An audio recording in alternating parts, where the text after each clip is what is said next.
Longtemps abrité par un bâtiment en état de délabrement, le secrétariat général du ministère de la Culture et des Arts peut enfin espérer œuvrer dans un confort.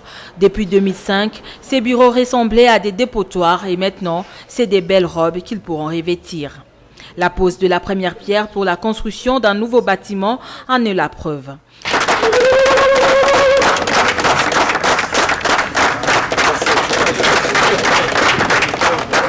Banza Moukalay, ministre de la Culture et des Arts, dit avoir poursuivi l'œuvre débutée par ses prédécesseurs. Le travail gouvernemental ne se fait pas en singleton.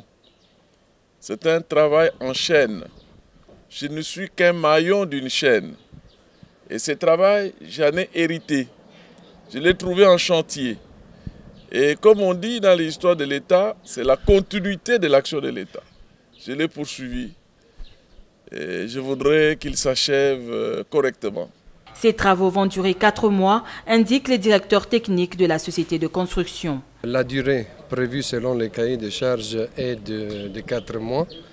Et donc nous allons procéder par étapes à la réhabilitation de chacun des bâtiments qui sont présents ici dans l'enclos du secrétariat général de la Culture et des Arts. Sourire aux lèvres, les agents du secrétariat général du ministère de la Culture et des Arts espèrent respirer d'ici quelques jours un bon air, voir leurs conditions de travail s'améliorer après avoir passé près de 10 ans dans un environnement professionnel inacceptable.